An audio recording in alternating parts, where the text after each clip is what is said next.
The home is paid around £1,000 a week for me to live here, which is about what it would cost if you struck a deal with a 4-star hotel in London. And the staff there are trained that the customer is king.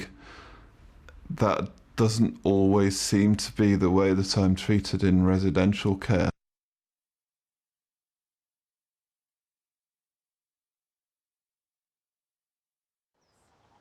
Doug Paulley lives in residential care outside Leeds and relies heavily on medical and social care support.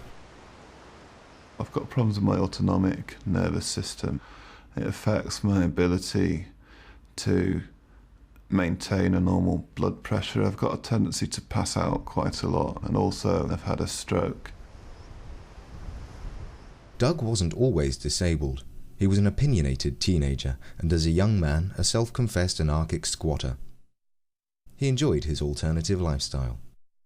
I was very much part of the green anarchist scene in Leeds. I've been squatting off and on, living in shared houses, an environmentalist hippie, I suppose. But when he was hospitalised in 2001, he realised life as he knew it was about to change.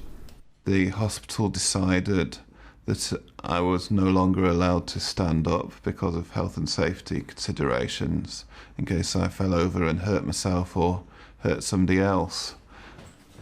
Doug was moved to a care home in Wetherby, 8 miles from his home and his friends.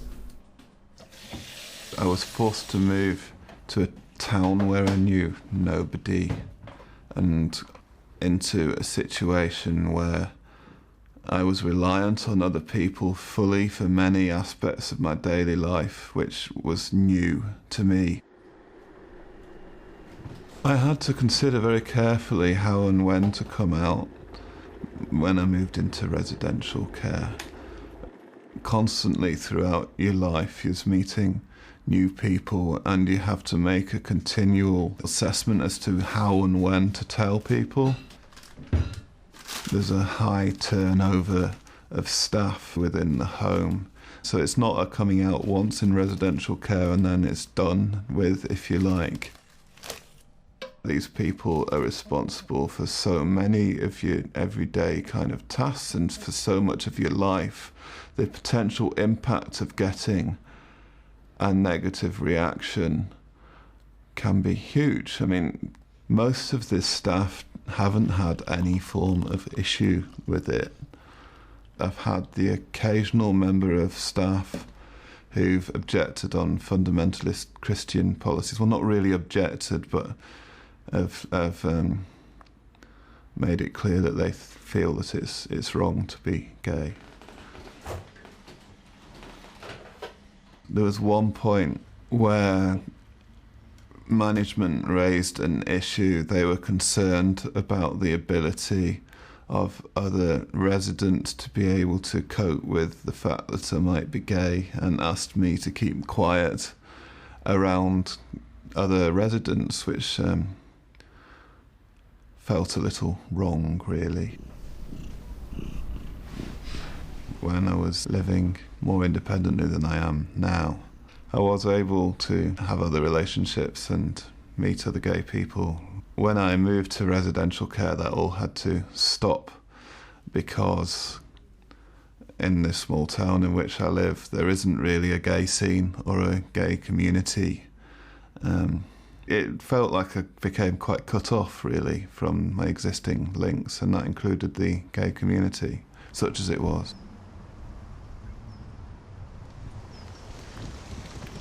I'm supposed to have support with me, people with me, whenever I go out. And if you don't have your own carers, if you live in residential care, then finding and organising that support can be very difficult.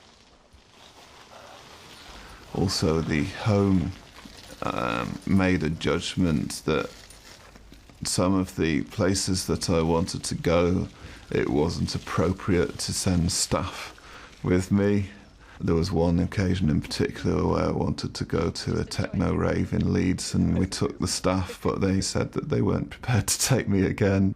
So there's some assumptions about what it's acceptable to ask for support to go to, if you like.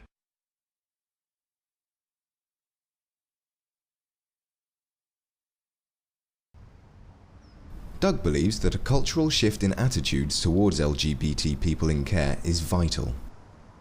One key way of making that change happen is through social care service users being seen as a high-paying customer.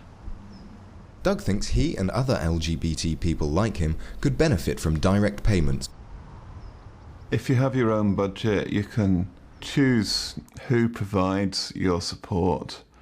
Then you can make sure you choose somebody who is all right with gay issues, if you like, or you can be certain that they're okay with gay people. Doug's case for a budget is currently under review. You ever been?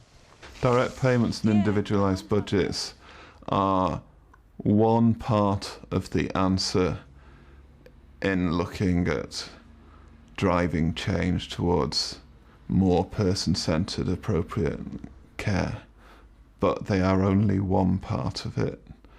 There has to be a ground change in the culture and the way that support is provided.